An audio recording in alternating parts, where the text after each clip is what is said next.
किसी ने बड़े कमाल की बात कही है कि अगर आप किसी और के साथ गलत करने जा रहे हो तो अपनी बारी का भी इंतजार जरूर करना। नमस्कार, मेरा नाम सोमी रॉय है, वैल्यू एजुकेशन टीचर हूँ और एक सोशल वर्कर भी। चलिए सुनाती हूँ कहानी कर्मफल की।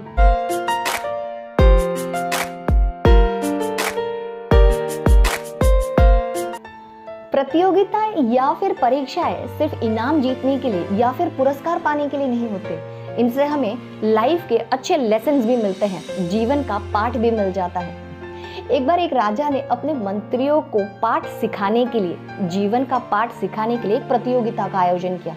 उन्होंने अपने खास 3 मंत्रियों को बुलाया और उनसे कहा कि एक एक थैला लेकर वो बगीचे पर जाएं और राजा के लिए अच्छे फल लेकर आए। राजा के आदेश अनुसार तीनों मंत्री जो है वो एक एक बैग उठाते हैं, एक एक थैला उठाते हैं और अलग अलग बगीचों में पहुंच जाते हैं।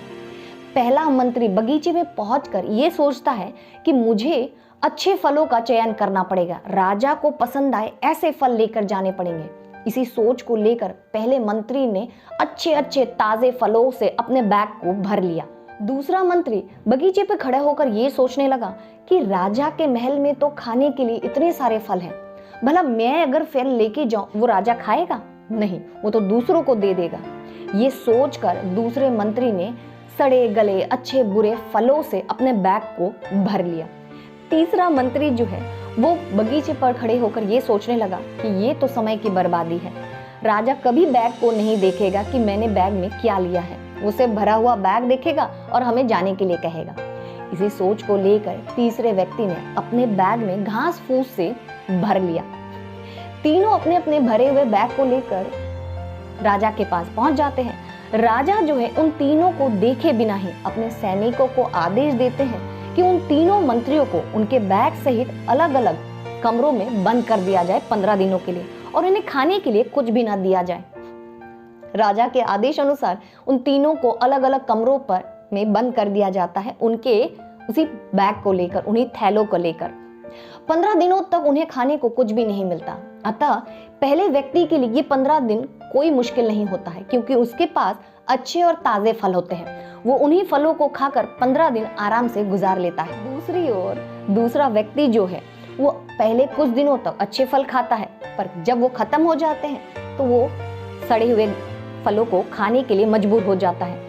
अतः सड़े हुए गले हुए फलों को खाने के कारण उसकी शारीरिक अवस्था और ज्यादा बिगड़ जाती है।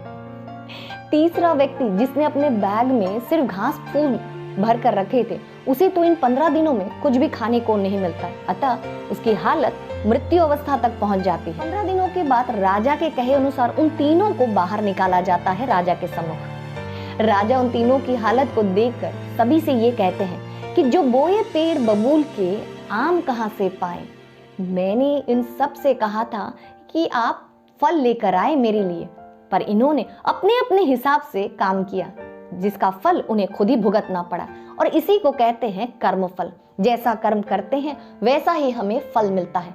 कभी कभी कर्म के फल तुरंत मिलते हैं और कभी बाद में मिलते हैं। बात बहुत छोटी और सिंपल सी है। आप माने या ना माने, हमारे कर्म फल हमारे साथ चलते हैं। हमने किसके साथ क्या किया, कैसे किया, हमने क्या क्या काम किया अपनी जिंदगी में, उन सब का एक हिसाब होता है और उन हिसाब के आधार पर ही हमें फल मिलते हैं। कभी कभी ये फल हमें जल्दी मिलते हैं और कभी देर से मिलते हैं। याद रखिएगा कि each action has its equal and opposite reactions. जी हाँ, हम जैसा करेंगे वैसा ही हमें फल मिलेगा। कहानी अच्छी लगी शेयर जरूर करिएगा। मिलेंगे नए कहानी के साथ मेरे इसी चैनल पर। तब तक के लिए खुश रहिए, स्वस्थ रहिए और मुस्कुराते रहिए। हरिओम।